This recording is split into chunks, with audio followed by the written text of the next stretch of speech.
Saudara-saudari yang terkasih dalam Tuhan Yesus Kristus, saya Buder Antonius Teguh-Nugroho FIC hadir pada hari ini bersama saudara-saudari semuanya di hari Minggu 9 Oktober 2022. Saudara-saudari yang terkasih, kita hari ini akan mendengarkan sabda Tuhan tentang 10 orang kusta yang menemui Tuhan Yesus. Marilah kita persiapkan hati kita untuk mendengarkan bacaan Injil hari ini. Tuhan beserta kita sekarang dan selama-lamanya. Inilah Injil Yesus Kristus menurut Lukas. Dimuliakanlah Tuhan. Dalam perjalanannya ke Yerusalem, Yesus menyusur perbatasan Samaria dan Galilea. Ketika ia memasuki suatu desa, datanglah 10 orang kusta menemui dia.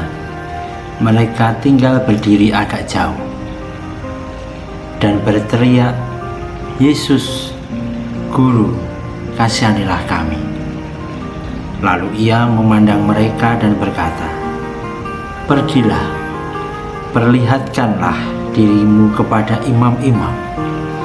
Dan sementara mereka di tengah jalan, mereka menjadi tahir.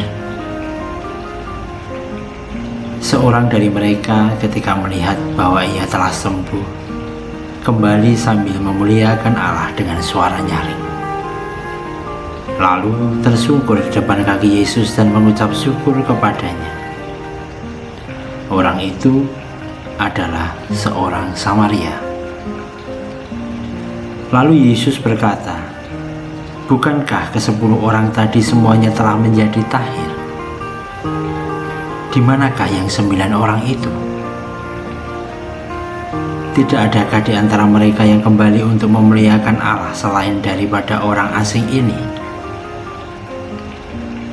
Lalu ia berkata kepada orang itu, "Berdirilah dan pergilah, imanmu telah menyelamatkan engkau." Demikianlah sabda Tuhan. Terpujilah Kristus. Saudara-saudari yang terkasih dalam Tuhan Yesus Kristus, penyakit kusta bagi orang Yahudi adalah penyakit yang sangat hina, penyakit kutukan. Karena pada saat itu kusta belum ada obatnya. Orang Samaria adalah orang yang ditolak oleh orang-orang Yahudi pada masa itu. Tetapi Yesus tidak menolaknya.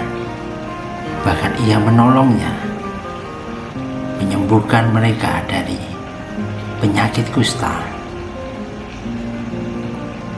Tuhan memberikan kesempatan kepada mereka untuk bertobat. Saudara-saudari yang terkasih, demikian halnya Tuhan menolong orang yang sakit kusta.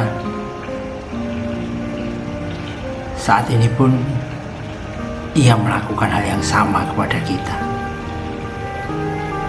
yaitu membantu dan menolong kita di saat kita mengalami kesusahan. Yang menjadi pertanyaan, apakah kita akan menjadi orang kusta yang kembali kepada Tuhan Yesus dan bersyukur memuliakan Allah, atau orang yang disembuhkan tetapi tidak kembali? Saudara-saudari yang terkasih, janganlah hanya ingat kepada Tuhan ketika Anda bersedih. Alangkah baiknya kalau kita juga selalu ingat kepada Tuhan saat kita bersuka cita. Marilah kita menjadi pribadi yang tahu bersyukur dan berterima kasih.